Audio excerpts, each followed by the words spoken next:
Assalamualaikum warahmatullahi wabarakatuh. Jumpa lagi di Radio Jurik. Alangkah lebih baiknya buat teman Radio Jurik yang baru menemukan Radio Jurik, bantu di subscribe dan dipijit tombol loncengnya. Terima kasih, agar bisa mengikuti cerita-cerita Radio Jurik yang lebih seru dan lebih seram lagi. Kita langsung aja ke ceritanya. Kali ini cerita Jurik memiliki cerita bagian ketiga yang memiliki judul PKL di Kantor Bangkai.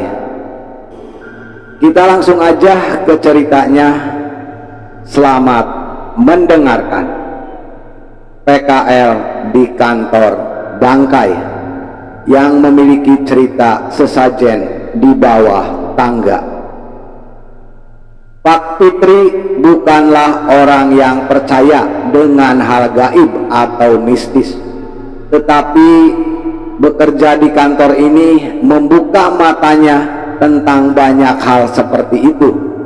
Dulu ada office boy yang baru kerja di kantor selama 3 bulan.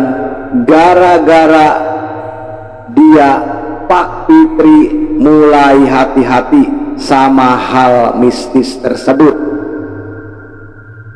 Cerita Mas Gilang, memang OB itu ngapain Mas? Tanya Surya. Menurut cerita Mas Gilang, pernah suatu saat OB itu enggak masuk tanpa kabar. Waktu hari pertama dikira si OB sakit, tapi telepon dan SMS enggak ada kabar. Di hari kedua pun nggak ada kabar, malah orang rumahnya telepon ke kantor menanyakan keberadaan OB tersebut. Orang kantor jadi takut dan ikut bingung. Sampai waktu hari ketiga, Pak Dimas yang ngagetin itu OB bersih-bersih, sementara malah nemuin OB itu ngumpet di rak kamar di bawah tangga. Mukanya pucat, badannya kurus, kondisinya udah mengenaskan, kayak enggak makan dan minum hampir 3 hari. Pas udah dirawat dan bisa ngomong, katanya ia ditahan setan hitam di dekat tangga. Dia enggak boleh keluar dari sana, ditungguin terus seolah-olah diancam. OB itu sampai enggak berani ngeluarin suara sama sekali. Emang enggak kedengaran suara lemari itu kesenggol atau gimana? Tanya Surya. Enggak, segala bunyi dari tempat itu enggak kedengaran. Malah rasa pengen noleh ke situ aja enggak ada. Semua karyawan ngerasa begitu, jelas Mas Gilang. Dari situ tiba-tiba ada orang pintar kenalan bos datang. Dialah yang bernegosiasi dengan sosok yang di sana. Alhasil setelah itu di bawah tangga pasti dikasih sesajen di hari-hari tertentu. Orang pintar itu juga yang bertugas mengganti sesajen itu. Setelah Ari, Surya, dan Evan menceritakan pengalaman horor mereka, akhirnya satu persatu karyawan kantor itu pun menceritakan mengenai hal gaib di kantor tersebut.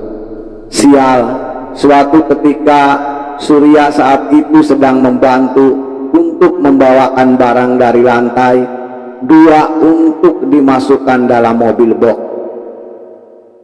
Ia beberapa kali bolak-balik naik turun tangga hingga tidak sadar menginjak sesajen itu. Surya tidak sadar. Ia terus melanjutkan pekerjaannya tanpa menghiraukan sesajen itu. Awalnya memang tidak terjadi masalah. Pekerjaan di hari itu pun ia selesaikan dengan baik dan dengan cepat. Belajar dari pengalaman sebelumnya, mereka bertiga pun pulang tepat setelah jam 5 sore. Habis dari mana, Sur? Tanya Ibu Surya yang tumben sekali bertanya saat itu pulang kantor. Dari kantor lama.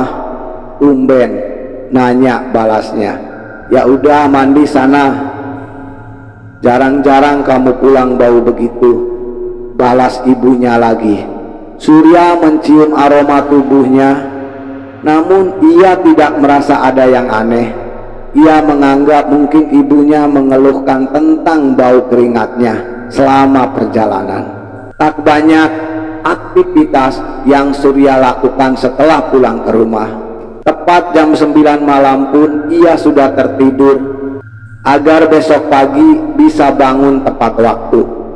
Tapi tepat saat lewat tengah malam, tiba-tiba Surya terbangun dengan bau yang sangat menyengat. Ia menatap jam di dindingnya yang menunjukkan pukul 2. Ia berusaha mencari asal dari bau itu, dan pencariannya berhenti di salah satu sudut ruangan kamarnya.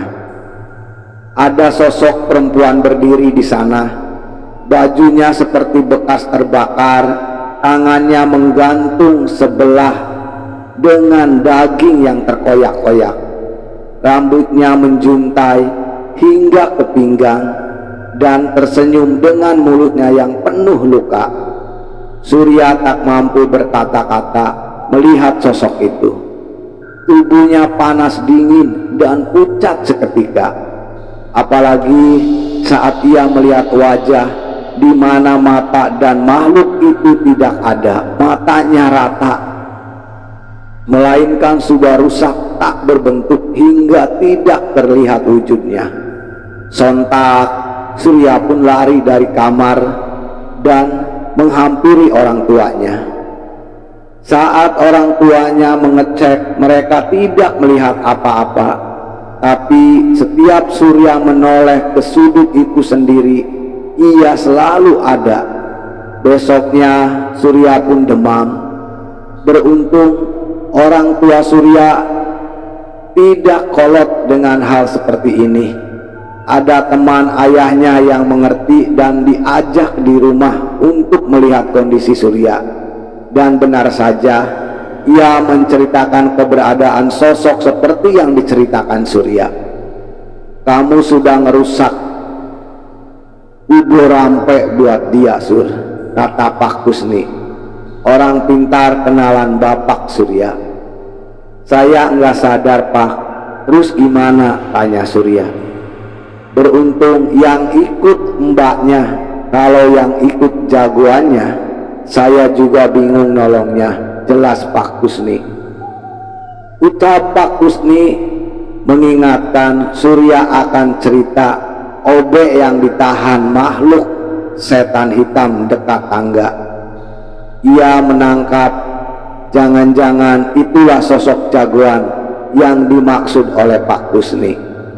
Sudah, ini ada air, diminum dulu, ucap Pak Kusni. Surya meminum air itu dan seketika demam Surya perlahan pulih. Perasaan akan sosok di sudut kamarnya pun menghilang. Kalau Mbak Rani ada cerita beda lagi, yaitu cerita penghuni lama. Mas Gilang tidak bosannya menceritakan kisah tentang kantor ini yang tidak ada habisnya. Mbak Rani diapain, Mas? Gara-gara lembur juga, tanya Evan. Enggak, malah ini gara-gara kepagian, jelas Mas Gilang. Kejadiannya sudah lebih dari 1 tahun sebelumnya. Saat itu Mbak Rani datang kepagian karena nebeng dengan kakaknya yang berangkat ke bandara. Pak Dimas juga baru datang saat itu. Ia segera menyalakan lampu, sementara Mbak Rani langsung naik ke lantai atas. Baru duduk tidak sampai 10 menit, tiba-tiba Mbak Rani mendengar suara langkah kecil sedang berlari. Awalnya dia ngira kalau salah dengar, sampai akhirnya dia mendengar suara anak kecil lagi ketawa di sekitar dia. Mbak Rani bukan yang penakut sampai dia ngerasa ada yang ngeliatin dan persis di depannya, padahal tidak ada siapapun di depannya. Mbak Rani benar-benar merinding sampai akhirnya dia dengar, "Kak, kita main yuk." Suara anak kecil itu benar-benar terdengar tepat di hadapan wajahnya. Sontak ia pun turun dan menghampiri Pak Dimas. Ia tidak berani naik ke atas sebelum karyawan lain datang. Cerita Mas Gilang itu menemani Ari dan teman-temannya menghabiskan mie ayam yang menjadi menu makanan siangnya saat itu. Meskipun segera kembali dan melanjutkan pekerjaannya, kali ini Surya tidak pulang dengan motor Astrea Grand-nya yang dijadikan kebanggaannya. Ia dijemput oleh sepupunya untuk menghadiri acara keluarga di salah satu restoran di daerah Jakarta Barat. "Kamu serius ngantor di sini?" tanya sepupu Ari. "Kenapa Mas, angker ya?" Ari sudah menebak apa yang akan diucapkan sepupunya saat itu. "Bukan angker lagi, ini mah sarangnya," balas sepupu Ari. Di keluarga Ari, sepupunya itu pun memang dianggap yang paling sensitif dengan hal gaib. Ketika ia berbicara begitu, Ari pun tidak heran. Setelah bekerja hampir 2 bulan, mereka bertiga tidak sengaja bertemu dengan seseorang di sebuah warung makan tak jauh dari kantor. Bapaknya itu sempat kerja di kantor ruko kantor kita sebelum dibeli buat kantor kita, ucap Pak Dimas. "Yang bener Pak?" tanya Evan. "Iya, kalau mau tanya aja ke dia," kata Pak Dimas. Benar saja, rasa penasaran mereka membawa mereka untuk bertanya tentang kantor tempatnya bekerja. Pak Rohmadi namanya. "Maaf Pak, memang benar Bapak pernah kerja di ruko yang dijadiin kantor kami?" tanya Evan membuka pembicaraan. "Oh, yang kantor HUT itu?" tanya Pak Rohmadi. "Ya betul Pak," jawab Evan. "Ya kenapa emang? Digangguin setan ya?" balasnya sangat enteng. "Iya Pak, bener. Memangnya bangunan itu kenapa sih Pak?" tanya Ari penasaran. Pak Rohmadi pun bercerita cukup panjang. Saat itu ia bekerja menjadi kepala gudang di ruko itu. Pemilik kantor, ia yang bekerja adalah pengusaha yang punya cukup banyak cabang ruko. Sudah berdiri dari tahun 90-an. Awalnya sampai ada satu kejadian yang merubah semuanya. Saat kerusuhan dulu, daerah ini termasuk yang paling parah. Ruko-ruko daerah sini juga menjadi sasaran, banyak yang terbakar. Sebagian dan bahkan sampai habis, jelas Pak Rohmadi. "Berarti itu yang bikin angker?" tanya Surya. Pak Rohmadi pun menggeleng-gelengkan kepala. "Ruko yang dipakai kantor kamu paling parah. Saya ingat sekali waktu itu disuruh mengecek keadaan ruko setelah kerusuhan. Jelasnya pas saya lihat, saya langsung merinding. Ruko itu digunakan untuk menumpukan mayat korban kebakaran selama berhari-hari." Mereka bertiga pun menahan napasnya mendengar cerita dari Pak Rohmadi. Sampai di sini dulu ceritanya ya. Bantu like, subscribe, dan pijit tombol loncengnya. Begitu juga bantu share ya, agar cerita Radio Jurik bisa lebih berkembang. Ikutin terus cerita Radio Jurik yang memiliki PKL di kantor Bangkai bagian keempat. Buat teman Radio Jurik semuanya, buat yang mau membaca langsung silakan masuk ke deskripsi. Terima kasih.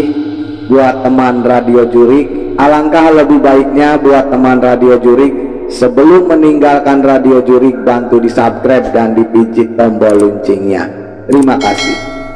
Selamat beraktivitas dan tetap semangat.